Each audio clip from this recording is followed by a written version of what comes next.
Hey, thanks for tuning into my podcast.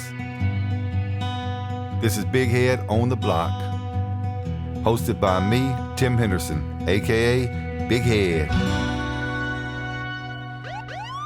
Hey, welcome back to Big Head on the Block. We're going to talk about uniform patrol. We're going to talk about a call that I went on probably about 15 years ago. And it's a typical call, a typical day. You just never know what's going to happen, man. Like I said, everything's unknown variable when you're dealing with uniform patrol.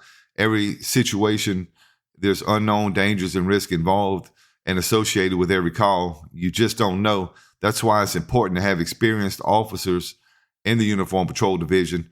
And a lot of departments, they don't let the people in Uniform Patrol know just how important they are. They don't prioritize Uniform Patrol. They think that these follow-up divisions are the things that they need to invest their money and time in. But as I said before, being a street guy, the Uniform Patrol guys, they the tough guys. They the guys who respond to everything unknown. Every situation is unique, different, could be extremely volatile, could be next to nothing. You know, you just never know.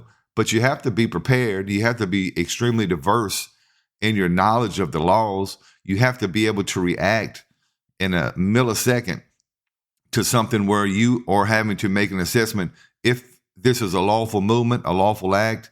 Can I do this? Can I not do this? And when you have to think too much and it's not instinctive, that's whenever there's trouble. So let me take you back.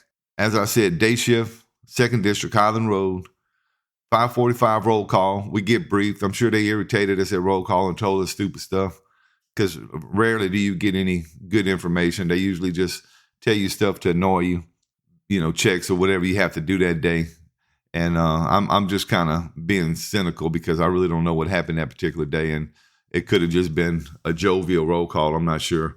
But anyway, left. And as usual, we went and ate. I don't know where we ate that particular day, probably the Crown Plaza. They used to feed us a breakfast buffet. And it was actually pretty good, police friendly. So we would eat there and then, kind of just manage our morning. If we don't get a lot of calls, it's because they didn't have a lot of break-ins and stuff that night. And day shift can be a little bit slow in the morning. Well, on this particular morning, probably around 8 or 9 o'clock, we got a call from headquarters. She called me. I responded. She gave me the facts of the case, and the facts were this. We have a female, unknown female, who says she's being held hostage. They couldn't get a lot of information from her because she was whispering in the phone. However, what she did say was that she was being held hostage at gunpoint.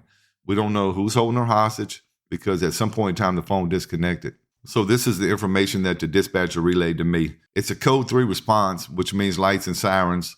However, I'm probably 2 minutes away. I'm not going to use my lights and siren because you can move freely through the streets a lot easier without lights and siren, for one thing. But for another thing, you don't want to give away the fact that you're coming into the area and or arrived in the area, because if he hears your sirens coming, and you can hear them from miles away, people, if they hear the sirens come, it could lead them to respond, right? They could hear the sirens and say, oh, you called the cops and shoot, So you don't want to give away your location for tactical reasons and, to safeguard whoever's in the house and whatever's going on. So as I approach, I stop about 3 houses down because I don't want him to see my unit, obviously, in case he's looking out of the window. So at that point in time, as I'm approaching the house, I see that the burglar bar screen door is open. It's ajar. I see some keys, and they had a lock where you had to actually unlock yourself from the inside of the house. So it looked like somebody had opened the screen door with the keys and had gotten stopped in some capacity. And now the door behind it was closed, the regular door, right? It was closed. So it's odd to see that these keys are here because it means somebody tried to let themselves out. Now, knowing that this girl is being held hostage at gunpoint, I'm having to think the most likely, the thing that is most likely to have happened is that she would have tried to get out. He would have grabbed her and drug her back in the house. All right. So the next thing I do, I'm still waiting on backup, but the next thing I do, I see that all the blinds and stuff are closed as I'm approaching. I didn't mention that, but you got to kind of take a quick peek and observe as you're approaching so you don't get shot through the window. All the blinds and stuff are closed. So I reach and touch the doorknob and I turn it real lightly and I realize that it's locked. Well, that kind of lends more to what I said about somebody trying to get away. So she probably tried to get away. He caught her in the act. That's why the keys were still in the door, and drug her back inside and locked the actual wood door. So we haven't had any more correspondence from dispatch. There's no way to call back because whenever the phone hung up, it got disconnected. I don't think, and I'm not sure what dispatch's protocol is, but I can imagine that they probably didn't try to call her back if it sounded like she kind of snuck the call in the way she was whispering. Maybe he doesn't even know that she called the police. There's really no way of us knowing. My backup arrives. I'm standing on the porch. It's not really a porch. It's just steps with a rail on each side. So it's kind of narrow, just a few feet wide, just narrow enough, to let you enter the door. So when my backup arrives, they've already been briefed on what's happening because they were told by dispatcher the same thing I was. I listened. I didn't hear anything, any movement or anything. At that point, we were fixing to formulate a plan to get some additional resources here and to give us a plan that gives us the best avenue of success. What our objective is to intervene on behalf of this female and make sure that she's safe and not harmed, because at this point we know that he has a gun because she indicated to us that she did. She's being held hostage. We don't know if he plans on shooting her. We don't know if he's already shot her. I mean, we just don't know. And being that it's quiet, you're trying to do the best you can. So we were fixing to separate and go to different portions of the house. And this is the button. This is why you have to be smart. This is why you have to be reactive. And this is why you have to understand the laws and the practical application of the laws. The next thing that happened, I could hear the faint voice of a female.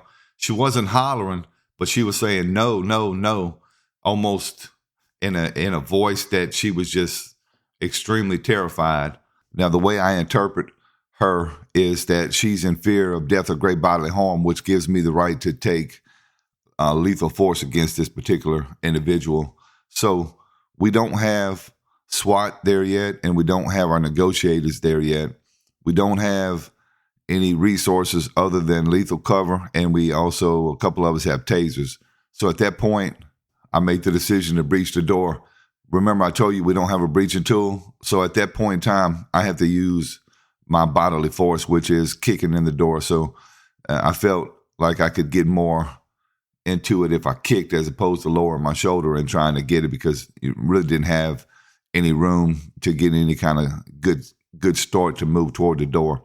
And before I go into exactly what happened, let me just tell you this. You see on TV people kicking in doors all the time, and I'm here to tell you that it's not that easy. You can kick in doors on occasion with little trouble. You can use bodily force like a shoulder and knock them in, but many times, more than not, you're going to try and kick in a door or force a door open, and it's not going to come open, especially on the first try. So I'm at a point now where I'm having to make a decision. I'm not the senior guy on scene. I have a sergeant there, but I make the determination that we have to move before SWAT and before any of the negotiators can get there, because now I fear for this girl's life. Now, when you're in uniform patrol and you have to make split-second decisions like this, you know that a lot of times you're not going to put yourself in the best tactical position. And I didn't really put a lot of thought into it, but I understood that kicking in this door was going to make me vulnerable, because I would be standing there with little to no cover in a fatal funnel. So I kicked the door in. First time, slams open, which is perfect. Now, the thing that's not perfect about this is the way he was positioned. He's directly in my line of sight, and I'm directly in his line of sight. He has the gun in his hand. He's up against the wall almost probably 10, 12 feet away from me. Due to the narrowness of the door frame, my backup's not able to get around me, right? So I have to continue moving. When I see him, we lock eyes. He has the gun in his hand, but it's down by his side. As I continue to fluidly move through the room, I'm at a point now where I can take his life at any point in time if he moves that gun. But luckily for all of us, he chose to drop the gun. And as he dropped the gun, I continued to move forward because I felt like it was our best chance for success. And like I said, I'm processing. I don't have a lot of time to formulate a plan whenever you're looking at somebody eye to eye with a gun, right? So I continued moving through the room. I used a kick. I kicked him against the wall, knocking him back pretty hard. And my intent was to cause enough pain to him to get compliance. The first time I didn't want to give him any opportunity to react. So when I kicked him hard, knocked him back into the wall. He fell to the ground, and my backup was able to quickly handcuff him. And, they did a good job of coming around me and reacted to me. So, I commend them for that. So the gun's on the ground. He's handcuffed now. I picked the female up, walked her away. We determined that he was indeed holding her hostage and had threatened to kill her. It was a domestic dispute, and as many of y'all know, domestic disputes can go bad really quick. Luckily for us and for her, we were able to intervene on her behalf and stop her from dying that day. Now, the offender, we wound up taking him to the unit, reading him his rights. We talked to him briefly, and I don't remember the whole conversation because it was a while, but he indicated that, he realized we were coming through the door, and that's why he dropped the weapon. He wasn't intent on engaging police officers, and that's a good thing for me because, like I said, I'm in a fatal funnel. I'm right here in his line of sight. If he shoots right when I walk in, I don't really have a chance to react. I can return fire, or my backup can return fire. But, this is a situation that I tell people all the time. Uniform patrol officers have to react. We have to put ourselves in harm's way, and we don't mind doing it. We try to be as tactical as possible. But look, sometimes you just got to do what you got to do, because if I sat there and waited for backup, he may have killed that lady, right? If I didn't kick in the door, he may have killed her. We won't know, but the likelihood of him taking this to the next level would have been more the more time we gave him, because he obviously was irritated with her. So kudos to my backup. They were there. They got the guy handcuffed. Thank goodness that this door was not hard to kick in, because it made it a little bit easier for me. And, I appreciate the bad guy not shooting, because one thing I did not feel like having was a chest or a head full of lead that day. So I'm glad he made a good decision and didn't engage us. I don't follow the case, so I don't really know the outcome. I think we testified. I don't remember if they found him guilty, not guilty, or what. I spent 32 years as a cop, and I rarely followed cases to the end, because, you involved in way too many things to keep track of all that. But I will say this to the guys that backed me up. Y'all did an exceptional job of reacting to me and how I reacted. And that's the thing that people need to understand about uniform patrol. You need some continuity on a squad. The more you get into stuff together, the more you understand. The more you understand police work, the more you understand what's needed and what's necessary. A lot of times, you don't have the ability to communicate necessarily when you're involved in something, especially if you're fighting, especially if you're involved in a situation like this, So officers need to understand their role. They need to understand that, things happen and things are fluid, things are dynamic, but you have to be prepared and react, because a good decision now is better than a great decision later, right?